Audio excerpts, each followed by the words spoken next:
Hey everybody, Kennis Russell here. Hope you're doing great. I wanted to share with you what's going to be a future project of mine. This guy right here. This is a Fender Rhodes.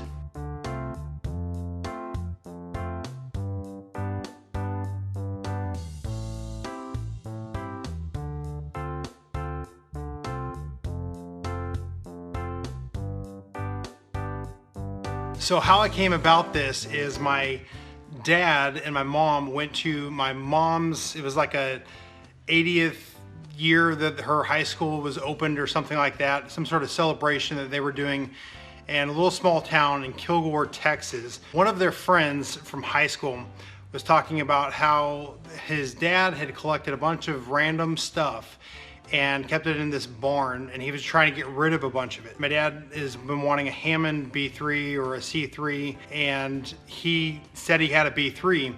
So my dad went to go look at it. He wanted $10,000 for it. It was just way out of the price range of what he was willing to pay for it, and it needed some work too. So it would have been kind of a restoration job. Well, he then pointed to an area and he said, I got a bunch of these old keyboards I'm selling for $25 a piece. He looks over there and he sees the Fender Rhodes sitting on the ground, bites his lip a little bit.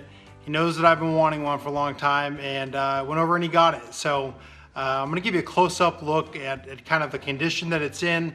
And this is gonna be a restoration project for me. I know that, but even though this has been sitting in a barn for who knows how many years, has not even really been played, it needs a little bit of work.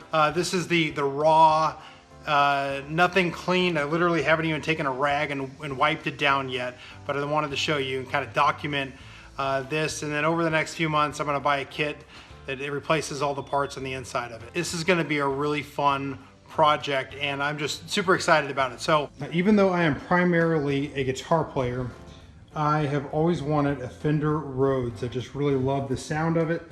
Anytime I'm ever doing any sort of music that I'm creating myself, or I'm adding instruments, I always put a Rhodes in it. It's like the whole thing comes in a case like this. It's easy to transport, even though this thing is heavy. It really is.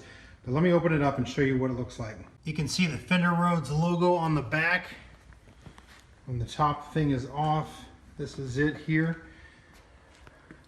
Now look, it is dirty.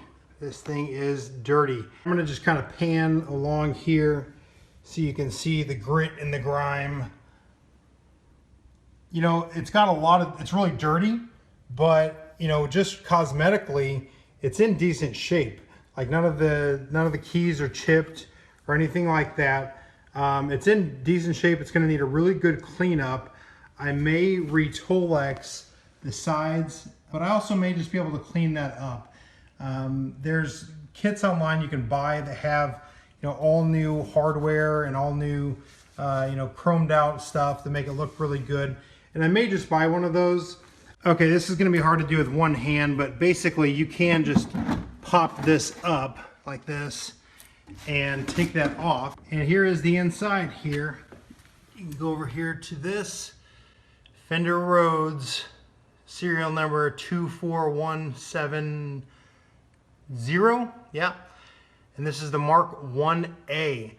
They made one before this. It was a silver top, but I think this is kind of what everybody looks for. If I had to choose a model, this actually would have been the model that I chose. It's missing a couple of the tines.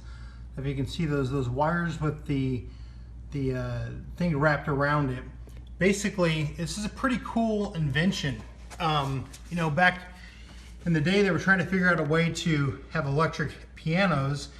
And essentially, this is what it is each one of these here is a pickup, like a guitar pickup. And when you strike the note, it's just like a key. It's hitting, the hammer right there is hitting this tine, and then the tine is tied to this, and it's almost like a tuning fork. It's just creating a pitch. I don't know if you can hear that or not. And then, you know, the hammer, the key is all tied together, so when you hit it, it's going to sustain until you let go, and then the damper comes and it dampens up the note. So each of these is a different length as you go down there, and so each one of these, as you play them, is hitting a different pitch. And then you can fine tune the pitch if you feel like, oh, that's a little out of tune with this right here. Barely, you can kind of hear him even without it being plugged in. There's a tine missing right there. So I'm gonna have to replace that tine. There's another tine right there that's missing. And so I'm gonna get all of that, but there's a kit that they sell that basically has all new, not all new of these, I forget what these are called, not all these bars here and all new tines, but you can buy like however many tines you need. And then I think they have a kit that has like all new screws on here. But you can see, you know, it's just labeled down here, number 1, 2, 3, 4, all the way up.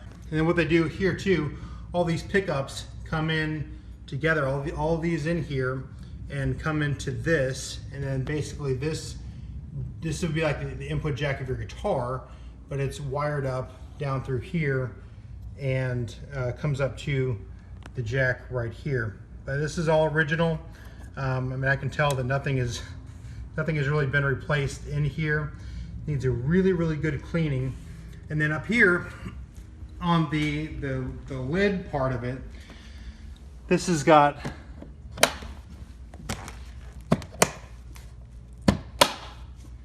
you open up this thing, it's got the legs you put in the bottom of it. The only thing this is missing is the sustain pedal. So I'm gonna need to get a sustain pedal for it or build one.